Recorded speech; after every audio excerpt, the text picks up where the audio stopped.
The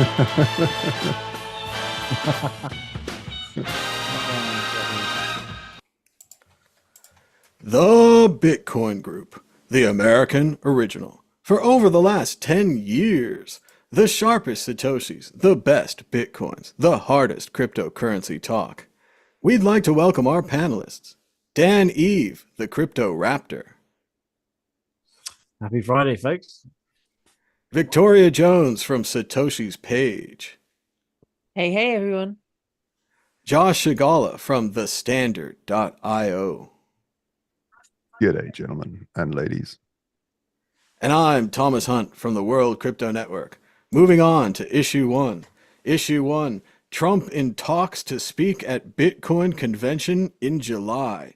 Bitcoin Media, that owns all of the Bitcoin media and also owns the major Bitcoin conference, has invited Trump to speak at their Nashville convention.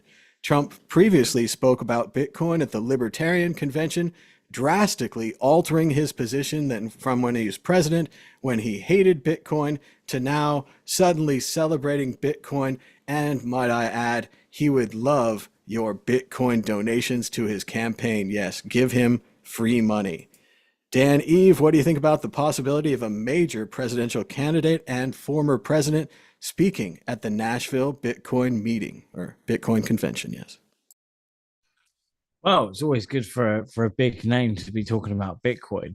It is, of course, starting to become politicized, right? And whether the Biden administration really jumps on that train and tries to pick up those Bitcoiners is yet to be seen.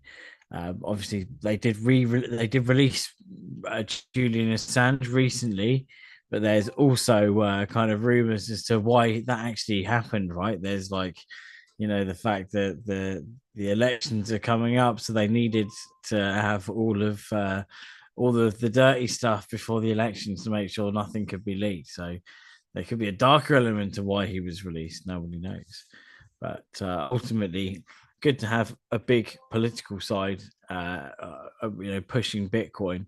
Let's just hope we don't have it becomes a war of Bitcoin versus no Bitcoin. And if Biden wins, then Bitcoin done. Everyone forgets about Bitcoin for a long while.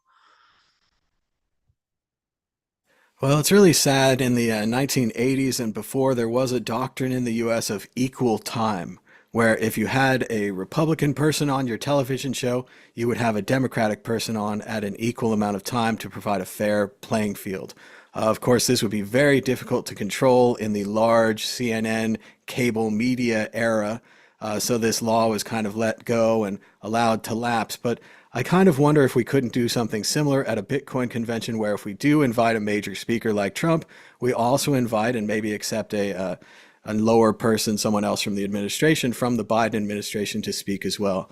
I think that we do Bitcoin a disservice when we say that Bitcoin is for one political party or one political candidate. I think we limit our options and we make our future harder for us as Bitcoiners when we do this kind of Bitcoin is Trump only or Bitcoin is right wing only. I really think Bitcoin's for everyone.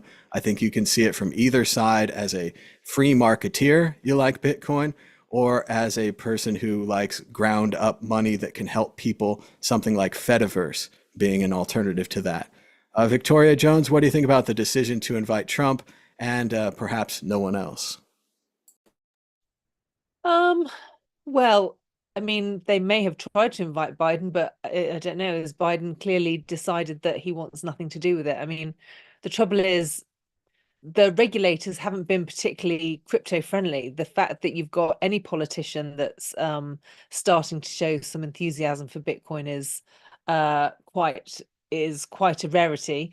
Quite frankly, I don't trust any of the politicians with it. And also, ultimately, Bitcoin's designed to disrupt the whole entire system, which makes most of them redundant anyway. So I don't know. I think we're just in a place in history where all of those old structures are in the process of dying. I think we're just watching a drama play out as the whole thing kind of grinds to a halt. So I don't know. I mean, invite whoever shows an interest, really.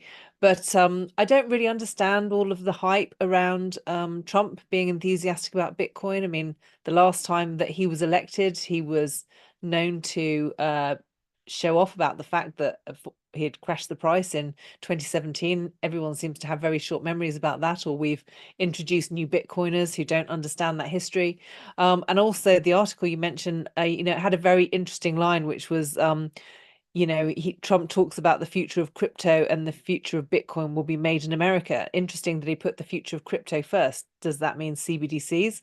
I mean, we're all very anxious about that, and it could be that his future of crypto could be introducing CBDCs and his future of Bitcoin could be banning it. You just don't know. That's a very ambiguous statement. So I don't know. I mean, people are still conditioned to get excited about elections, but ultimately, I mean, I've just written a newsletter on my latest newsletter on my website is Bitcoin and Politics, which is all about how Bitcoin ultimately disrupts politics. So, if you want more of my opinion on that, you can go over there and have a look. So satoshispage.com. It does seem like a very good possibility that Trump is just pandering, just changing his opinions temporarily to try to get the money and support of the libertarians and the Bitcoiners. And that, as we've already seen what he does when he's in office, he did nothing for Bitcoin last time. It's quite possible he does nothing for Bitcoin this time as well if he is reelected. If you read David Bailey's Twitter page, you get a surprisingly different tone with his belief that Trump is all in on Bitcoin and agrees with all of us and will take action on the first day. I don't think we'll see that if we do see a second Trump administration. Josh Shigala, what do you think about the idea of Trump speaking at a Bitcoin conference? I do agree with Dan. He's a major speaker, a major celebrity. This is kind of good for Bitcoin, even if you disagree with him. Yeah, I mean, I would have to say that at this point, Trump is probably the most famous person on earth. So it's kind of like it's a no-brainer if you can get him in to speak at your conference. But yeah, I mean, there's never like Bitcoin isn't for politicians. It's not for governments. It's to disrupt like we've been here before where we have conferences full of regulators and lawyers and Vic had it right. Like, it's the whole system is collapsing around us. We've got, there's no point having two people from both sides because there shouldn't be just two sides. There should be multiple sides to politics. Instead, we have this sort of duopoly. I don't know. It's all just gross. Like, just leave Bitcoin alone. But I do think, Victoria, you give Trump a little bit too much credit. I mean, the guy, when he first took office, didn't even use email. Like his other people do that, and he just sort of answers questions. And so I don't think he's the most technical savvy guy anyway. Like, I don't think he would know the difference between crypto and Bitcoin. He just sort of, use the term synonymously around that concept. But maybe I'm wrong. I just and then when it comes to saying stuff, I don't think he needs the money. People are sending him millions and millions and millions, more money than imaginable for any candidate. And the other thing that you brought up before the show, Thomas, was the fact that how are people allowed to send politicians $1 million and just publicly say that's like, isn't that like these finance caps and stuff? Like, how does that all work? Why? I mean, yeah, surely democracy should be about sending, that the many send, $20 each or something like that.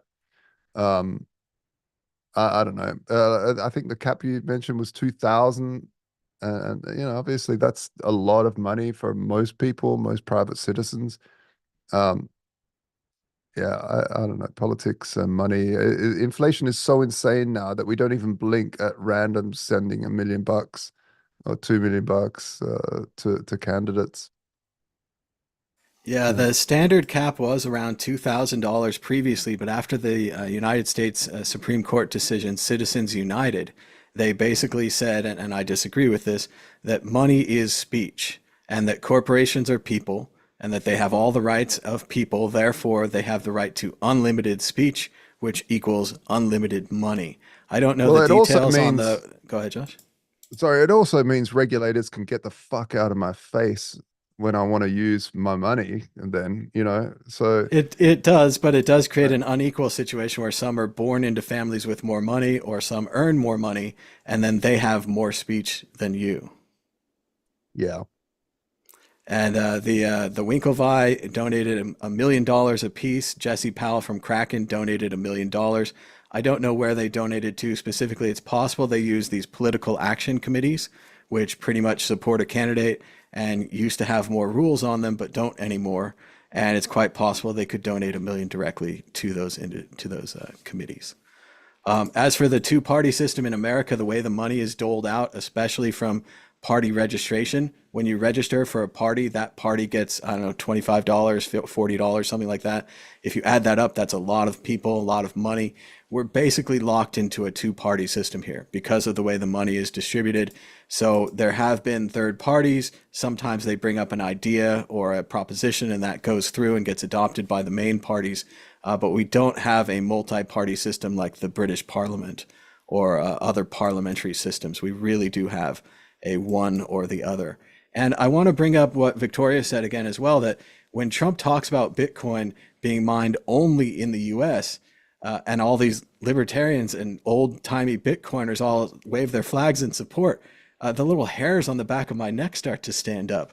We don't want Bitcoin mining only in one country. That would lead to the possibility of them controlling the mines and then being able to say, this address cannot receive Bitcoin transactions. They could censor the network. They could block transactions. We could see severe damage to Bitcoin's ability to send money everywhere, which, right, you send it to causes I agree with, causes I don't agree with. Either way, it acts as a neutral party. If we had 100% US mining, which I agree is very difficult, but it's what the candidate said, they could possibly change that. So I would be Yeah, but against the that. politicians just say shit. Like RFK just says, we're going to put the entire US economy or budget onto blockchain, not a blockchain or the blockchain, onto blockchain. And I'm like, what? Which blockchain, dude? Like, there's not a blockchain that works like that yet, And if it is, it goes down for maintenance sometimes, like Solana. What? As much as I like RFK and I actually enjoy listening to Trump, the guys, they just have no idea about this space, and they should just leave it alone. And even if they wanted to have it all in America, they couldn't. They couldn't. You just can't. You can't. Sorry. You get enough there, well, the profitability goes up. So somebody else will do it or somewhere else. They can mine a lot. They can remove regulation. They can or give clarity for regulation, and that would allow miners to come in. But eventually someone will moan about the noise of the fans or something. I agree. It would be unlikely, Josh, but there is a possibility out there where they could have a hard fork, create a USA Bitcoin, where all of the miners have to be in the USA Bitcoin group, and only let USA Bitcoin be accepted at all the places in the United States that now accept Bitcoin because of the support of the administration. And That's we true. could see a whole nother kind of nightmare where normal Bitcoin is secondary and USA Bitcoin is what people use. Yeah. Not But likely, that not being not discussed, likely. but certainly possible. Yeah. Certainly, yeah. All right, let's move on to the exit question. Exit question, rate the rumor. Will Trump appear at the Bitcoin convention? Yes or no? Dan Eve. I think yes. I think he's desperate on the campaign trail, so he's going to be everywhere. Victoria Jones, yes or no? I suspect so. If they can have the president of El Salvador, why not the president of America? The Bitcoin Magazine conference seems to like to have a reputation of having a scoop every year. So why not Trump visiting? It would be a big scoop. Josh Shigala, yes or no? Trump appears. Yeah, because it's almost impossible to get him post because then you have to start paying to get presidents in. And right now, it would probably not be a cost because of him wanting to talk to as many people and be trying to attract as much publicity as possible. Well, I've heard the rumor many times, and now it's being printed in major papers like Axios. So I will say yes, Trump appears at the Bitcoin convention. Moving on to issue 2. Issue 2, Julian Assange is freed. The Biden administration has freed Julian Assange after an agreement that he would plead guilty to some espionage charges.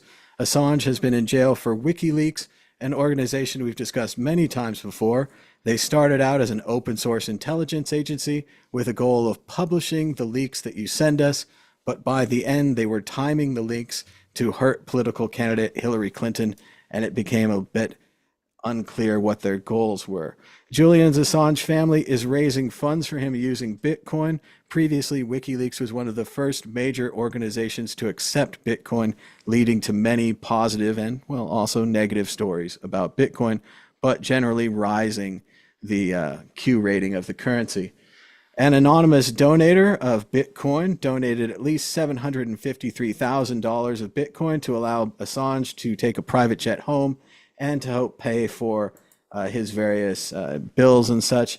Part of his plea deal, I believe he had to pay $520,000 to the U.S. government, which is an incredible sum of money and no doubt left him well in the hole. We also wanted to remind you that back in March 8th of 2022, CoinDesk wrote this article about the Assange DAO, saying that it quickly raised $56 million in Ethereum and split up. We do not know where the 56 million is, if it was returned to the donators, but it certainly was not sent to Mr. Assange. Victoria Jones, Assange is finally free. Many are celebrating. What do you think? Well, it sounds a bit conspiracy theory, but ever since they extracted whatever that mess was from the El Salvadorian embassy, I haven't believed that that was Julian Assange. Personally, I think that he actually died in the embassy, and whatever else is happening ever since is just a complete public performance. Might be an unusual point of view, but every time I see him on the television, it doesn't look like him. His mannerisms aren't the same. It wasn't him giving a speech when he landed in Australia. It was his wife who married him 3 years after we stopped hearing from him inside the embassy. So, I think the reality of the situation, I don't believe it at all. However, the signal that apparently he's free should be a positive blessing to humanity. It helps to convince us that maybe there is some justice and it's possible for the free press to win out and have an influence. I mean, there's no doubt about it, whatever has happened to Julian Assange. I think the WikiLeaks emails certainly had a huge impact. I know they certainly had a huge impact on the American election in 2016. And so, yeah, he's clearly a very influential figure. And if truth and justice is winning the day, then I'm all for that. So well done. A minor correction, it was the Ecuadorian embassy, not the El Salvadorian, because El Salvador is our Bitcoin friend. In Yes, South America. Very much. And the part of the story that I really enjoyed back in the day, and again, I don't know if this is true, there was a rumor that he got conjugal visits from Pamela Anderson. So still pretty good. Josh Shigala, what do you think? Assange is free. Everyone's happy. Yeah, I'm really happy to see it. But also it sort of gives me this taste of disgust how the media goes, oh yay, and celebrates it, but also like pulls out these talking points like, whoa, he was actually put people in danger and the same crap. And you're like, what kind of journalists are you guys? Like everything's become PR. Everything's PR. When I worked in television, for like 15 years and also in news graphics. And there was a time when when television actually spent a lot of money sending journalists out into war zones, into conflicts, doing undercover work. But this is very, very expensive. It's very expensive to do. It costs the network a lot. And nowadays, the amount of views that gets, it's much cheaper. It's much, much cheaper just sticking a journalist into the political aisles and having them repeat stuff that the politicians say. And then everyone gets all left, right, left. and that gets just as many views, if not more, because it's this drama, than somebody actually exposing something real. And with Julian, actually exposing war crimes and then being put in prison. And then as soon as he gets released, you get all these, like you get our prime minister coming out and taking all credit. Well, I'm really glad I just had a call with Julian and we got him out. We got it. And you're like, you dick, you're such a disgusting piece of filth, going and taking credit, political credit for after so many years. Look at this guy. He's like Victoria said, he doesn't even look the same anymore. He's just this bloated old man now. He went in as this young, sprightly guy that's wanting to change the world, comes out just finished. And who knows what they did in prison, forcibly jabbing him with all sorts of nonsense during the scamdemic as well. And wasn't it 23 hours solitary confinement he spent as well a day? Yeah, 23 hours a day. Like, just sick. The guy has been totally abused by the state apparatus. And yeah, I mean, I really hope that he manages to get some retribution from the state. But yeah, the whole thing is so unfortunate and sad. And the fact that the media still walk around with their heads all, and people take them seriously is just demented. Yeah, it's unfortunate. And as for the Assange DAO, that just makes me really sad. It makes me really, really sad that so many people gave money in good faith, and yeah, well, what now? And this is why it's important to structure DAOs properly, that there are wallets that get affected directly by votes. And I know that Snapshot has been working on that you can actually have a wallet, and that wallet is triggered by a multi-sig, triggered directly by voting and off-chain voting as well, I think. So there are solutions to this, but obviously people just hear the word DAO, they don't look at how it's structured, they don't look at anything about it, and then they pour 56 million bucks into it, and then it just disappears, and they can't even pay for the jet home. Like, what the heck? I mean, luckily, some wealthy Bitcoiner paid it, but yeah. Well, I do think part of the problem with the Assange DAO, Josh, was that if they had done a snapshot vote, if they'd done a token vote, presumably, and I don't know who these token holders are, say, big group of Chinese profiteers, they would control the vote. They would be able to outvote the people that started the Assange DAO. So the people who started the DAO preferred to keep the power in the 10, 12 member cabal, whatever it was, rather than open it up to a wider group, because they did not expect $56 million in donations. And obviously, if they had, say, 2 to 3 million that they controlled, and their opponent controlled 50 million or 20 million or 30 million, they could easily outvote them in any kind of democratic type situation. It's their money, so maybe they should, like that. Sorry, but that's the point of a DAO. If someone's going to pour in that much money, maybe they should have a say. Yeah. Pretty reasonable to me. I would agree with that. And I also want to agree that solitary confinement is torture, and that the United States and other countries shouldn't do it, and they should expand their rules for prisons and for other places. It's very horrible what happened to Mr. Assange. As far as what they're specifically mad at him, they're mad at him because he published the war secrets, but he also didn't retract anything. In normal journalism, you retract the sources and methods so that the sources and methods won't get killed. You try to reduce the kind of impact of your story. And Assange took a more information in, information out approach, which led to probably the death of many people that worked with the United States government. Now, whether you agree or disagree or whatever, it was standard journalistic practice to redact that kind of information. There's also some questions about him interfering in some other democracies. Dan, Eve, Assange is now free. We can all celebrate, right? Yeah, well, I think it was he was a whistleblower, and although I think they did say that in the judgment, he said that there was no direct death that he could attribute to the spreading of that information. So that was part of the reason why, in his judgment, he didn't get a harsher sentence. So it wasn't like they the Afghan informants that he released specifically were targeted. So they were, there was big potential they were, but they weren't actually, which was good in the end. Right. But another sign where the whistleblower is losing out. Like, we've seen this recently with Boeing and the people getting their heads blown off in the car mid court case. It's crazy what's going on in terms of whistleblowers. They should be given a lot more protection, I think, ultimately. So, yeah. Let's move on to the exit question. We've seen free Assange. Now, will we see free Ross Ulbricht?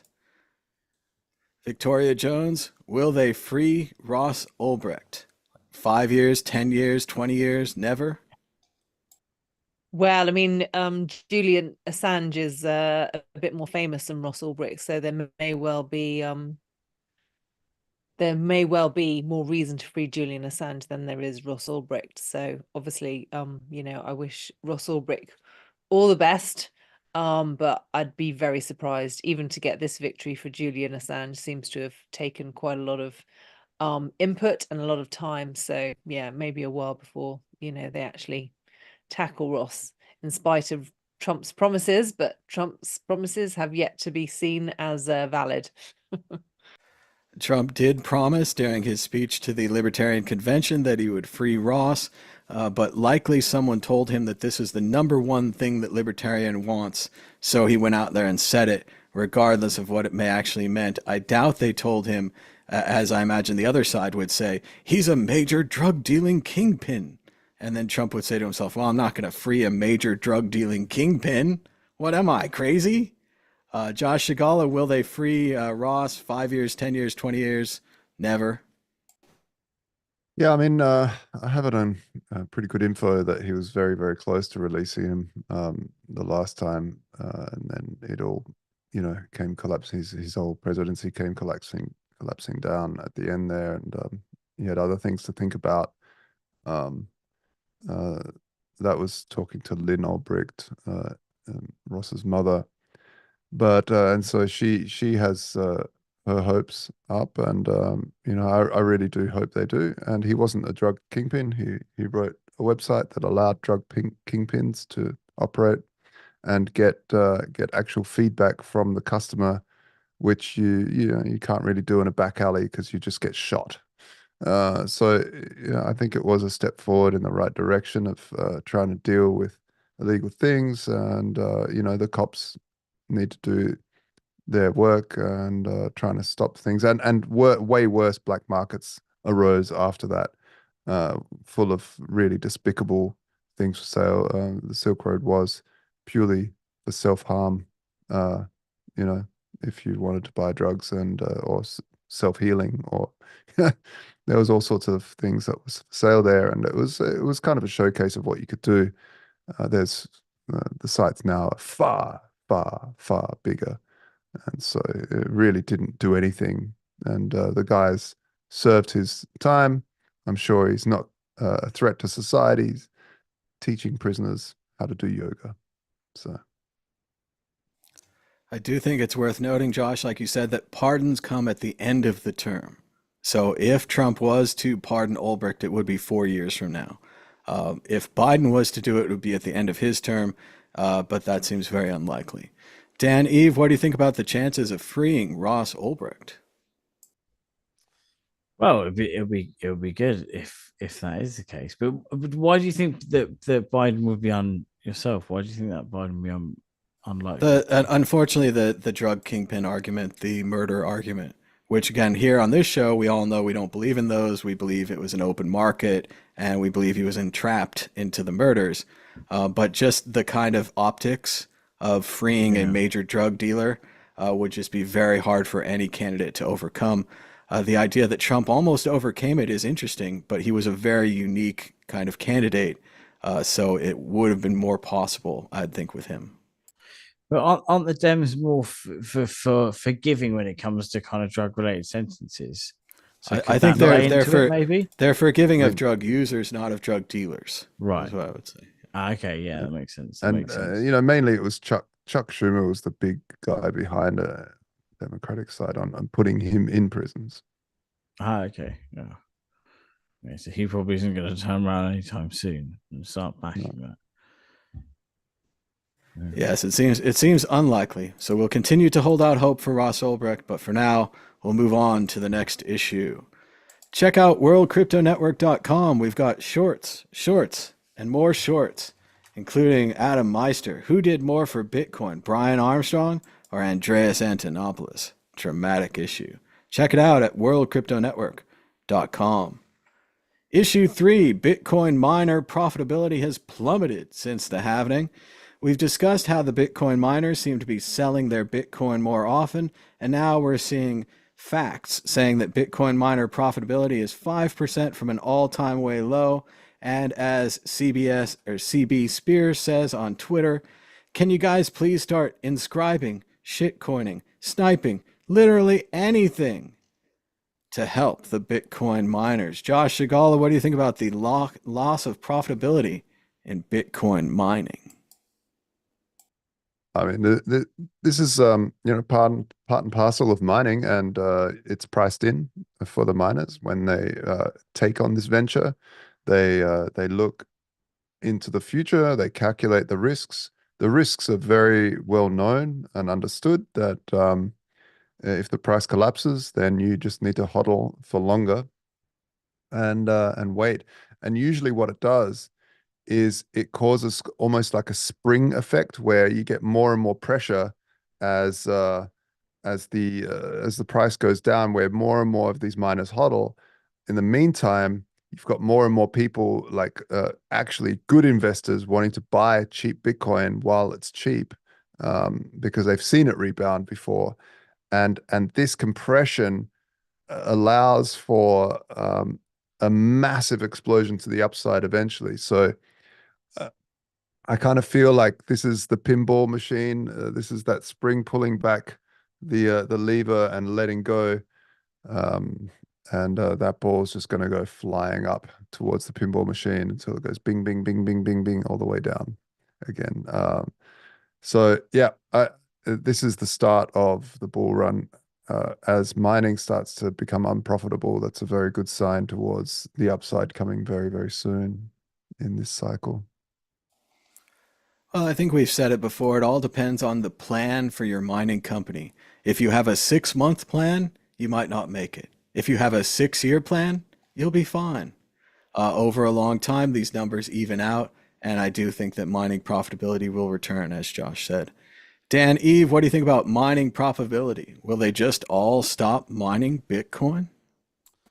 I think some will be priced out, but some that have cheap electricity will remain in, right? And others that have actually hedged quite well that can keep going at a bit of a loss at the current rates can keep stacking until they need to. But I don't think the impact of miners on the market is such a I don't know. I don't think it's such a huge issue anymore, because the impact of the amount that they're mining now, is per day is minuscule compared to what the amount traded is on the market. It's not like the old days where it went from 50 to 25 a block, and there was such a massive, huge supply shock.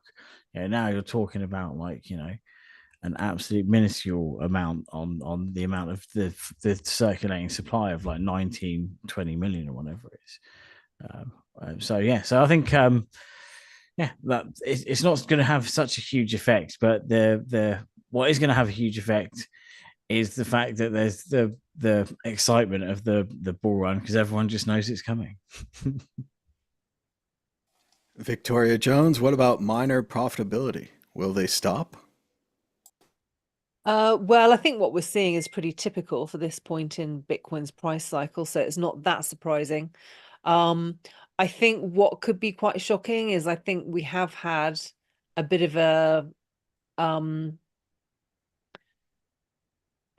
what can I say? Mimicked elevation of the price because of the ETFs. I think one of the later articles talks about the fact that Bitcoin's done extremely well this year, and it has because of all the hype around the ETFs. And so it may well have created some false confidence in the miners up until this point. But as things start to turn a corner and the hype starts to wane, and then with other things coming up on the horizon, if things suddenly go further down than they are at the moment, then we could hear of some miners screaming in pain and possibly have a rebalancing of the market, which is fairly typical for this point in Bitcoin's price cycle. So yep, watch out for that. All right, let's move on to the exit question. Will the price of Bitcoin be higher this time next week? Josh Shigala. Yeah, slightly. Dan Eve, higher or lower? Higher. And Victoria, higher or lower? Lower, just to be contrarian. And here we go. I think the Magic 8 Ball is downstairs, so we'll use this virtual Magic 8 Ball. Will the price of Bitcoin be higher this time next week? And shaking and shaking. Ask again later. Ask again later. So much for that. Moving on to issue 4. Why Bitcoin's Mt. Gox-triggered sell-off is likely overdone. Hacked crypto exchange Mt. Gox is preparing to return $9 billion to users, but that might not be a big deal. Many people have predicted that the Mt. Gox return would crash the price of Bitcoin, as the people getting their funds back would rush to sell their Bitcoin that has appreciated greatly over these last few years. Others disagree. Let's go to Dan Eve. Do you think that the Mt. Gox sell-off is a real scary event or something we'll just pass by? Well, they've had like 12 years of being drummed into them not to sell their Bitcoin. So maybe when they get their Bitcoin, they're just gonna hodl it, and they're just gonna follow that rule, right? So not all of these people are just gonna grab their Bitcoin and just cash it in. They may cash in a little bit in order to kind of buy pay off their house, or do a few kind of frivolous spends, but ultimately they're probably going to hold their Bitcoin because they know what's coming in the long run. Victoria Jones, is the Mt. Gox return of funds a major crisis for Bitcoin? Well, if it is, this isn't the first time that they've said that we're about to experience this huge crisis when they sell off the Bitcoin. I mean, this is a familiar story. It's not the first time that I've heard this one. It just seems like an opportunity to create extra FUD, given that the price is going down. It's like, how low can we push it? There seem to be people selling off their Bitcoin in the ETFs. So, what else can we do to keep that momentum going? And it's just the perfect story to roll out again. I predict that, China is going to be switching off their miners any week now just to keep it going. Oh, we love the China bans Bitcoin story. We can't get enough of that. And Josh Shigala, what do you think? Will the Mt. Gox users, who were talking about some of the earliest Bitcoiners ever, once getting their funds back, they're probably getting USD versions or whatever. Will they just sell, or will they buy more Bitcoin? I'm one of those people. Unfortunately, been hodl. It's been one of the longest hodl strategies ever. And, no, there has actually been research on this. Unscientific polls. But most people said they would sell the BCH and keep the Bitcoin. I'm not sure. I'm not sure if that is the case, but I hope not. I hope everyone just hodls everything. But let's see. We will see, and we've certainly talked about it many times on this show. Previously, I think people were more afraid. Now, I think people have gotten used to the idea that the Mt. Gox funds will be returned. Yeah, it'll be priced in. Moving on to issue 5, lawsuits. According to @AP_abacus on Twitter, there is a deliberate and concerted effort. Coinbase sues the SEC and the FDIC. They seek to unearth via Freedom of Information Act request the clear strategy of these industries to debank crypto, removing the banks from the businesses like Coinbase, a pattern of multi-agency effort to deny banking access to the crypto industry, and they hope to find hard evidence of choke point 2.0 tactics. Choke point 1.0 was used against Backpage and Craigslist and sex workers, things that the government did not like. They believe there is a 2.0 being used against crypto. And another lawsuit announced just today, also from at AP_abacus on Twitter. Update: SEC sues Consensus, claiming that its MetaMask product is an unregistered securities broker. The SEC under Gensler won't slow down through the election, predicted by AP Abacus. Crypto lawyers expect additional industry actions, and there's zero accountability for regulatory bodies, so they can do whatever they want, even claiming MetaMask, which is how most people traded NFTs and Ethereum, is a securities broker. Let's go to Victoria Jones. What do you think about these lawsuits? Coinbase suing the government and the government suing the creators of MetaMask. I think lawyers are going to be in jobs for a long time. Yeah, I mean, how ridiculous. It's the whole system is imploding, really. I think someone wrote in the chat earlier, how long before Bitcoin disrupts the whole lot, and there's no telling exactly how long it's going to take, but yeah, we're on the way there. In the meantime, the lawyers are going to be doing some great fiat mining, and good luck to them. Let's go to Josh Shigala. What do you think about the latest lawsuits for and against the government? Oh, look, we we have the SEC doing this to like MetaMask is really similar to, I don't know, the government going after people creating websites because they don't have the right television licenses or something. Like it's just ridiculous. It's typical governments trying to make themselves useful when really they are the enforcement arm of the private banking sector and the legacy banking sector. They always have been. This is why I always throw up in my mouth when I see these crypto conferences or Bitcoin conferences being so happy that some new regulator is coming to speak and they're the headline speaker at this. I just think, whatever. Like I love crypto as that code is law. I think it's an important part of it. Yeah, you could argue that it's not, but I could also argue that, look, have you ever tried to sue someone transnationally? It's almost impossible. And it takes so long. I mean, Mt. Gox has been going on for years and years and years.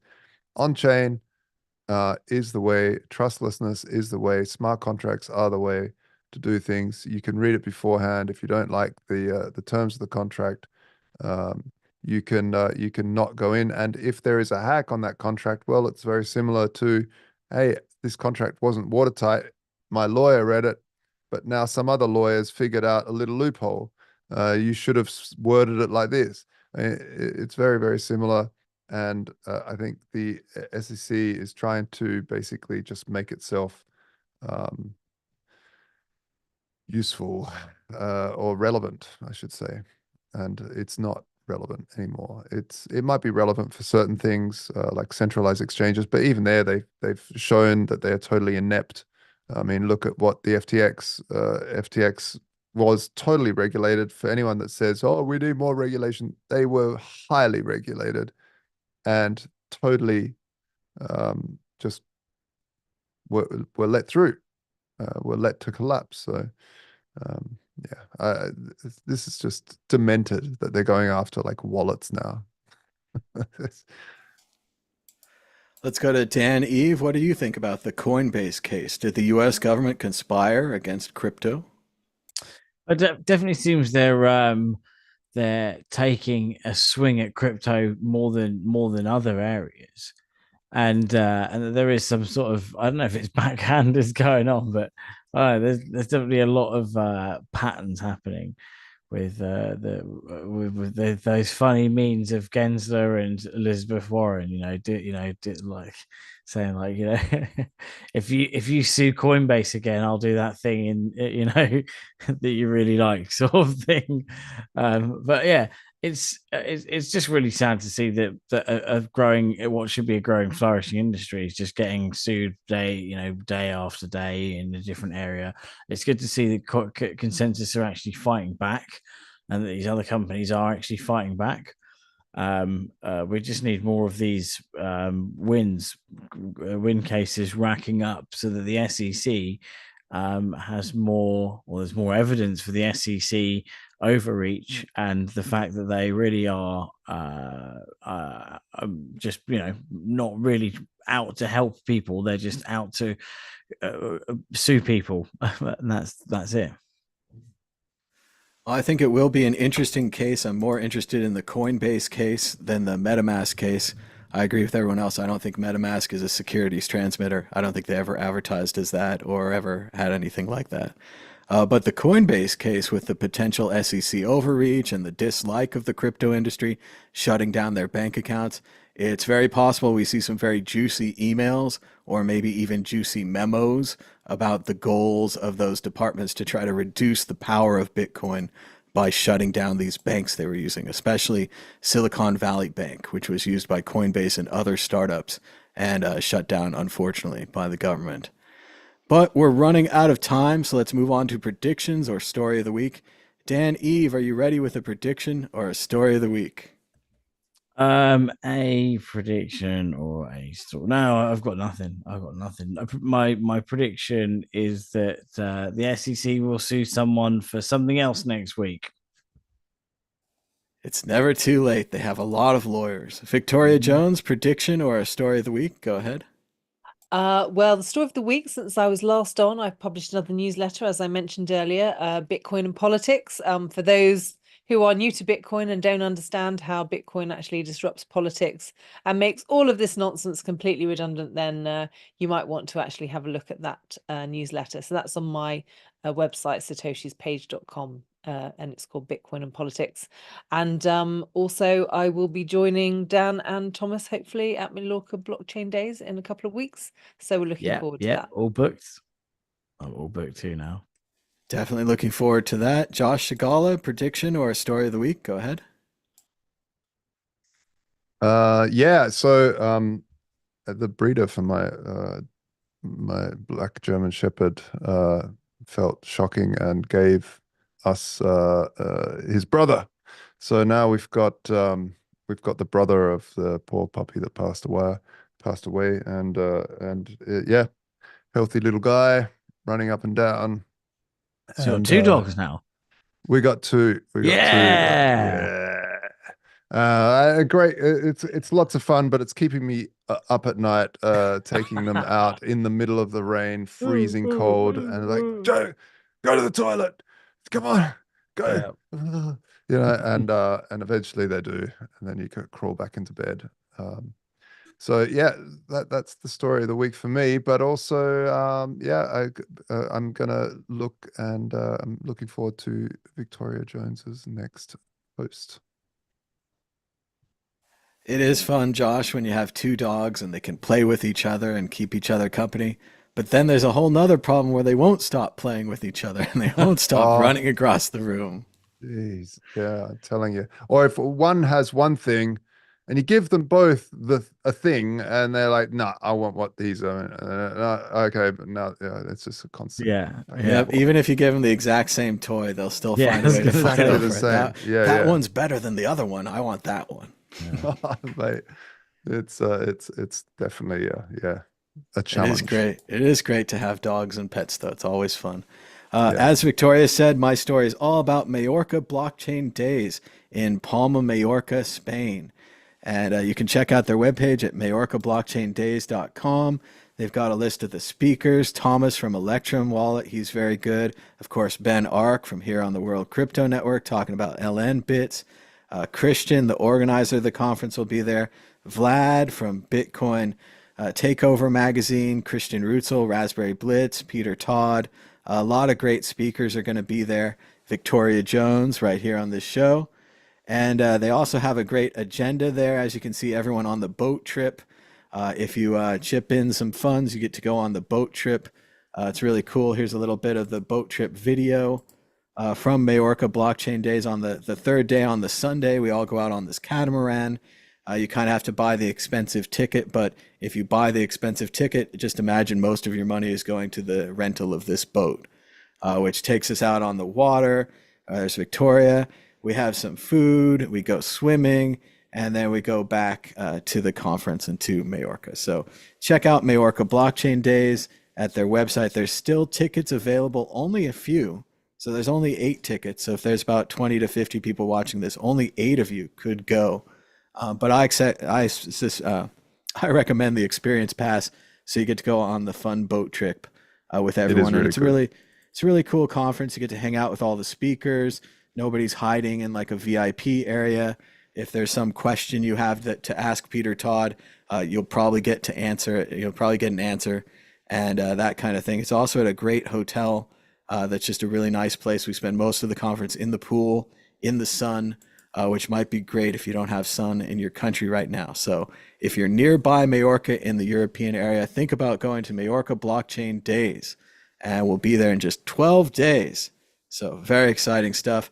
Thanks to Chris and everyone else who worked so hard to run the conference for letting us hang out there. And it is some of these conferences are big, giant conferences with tons of attendees, and some are small and they really need you to attend. And this is one of the small ones. So I hope you guys will check out Majorca Blockchain Days at majorcablockchaindays.com. And that's about it for this show. So until next time, bye. Bye.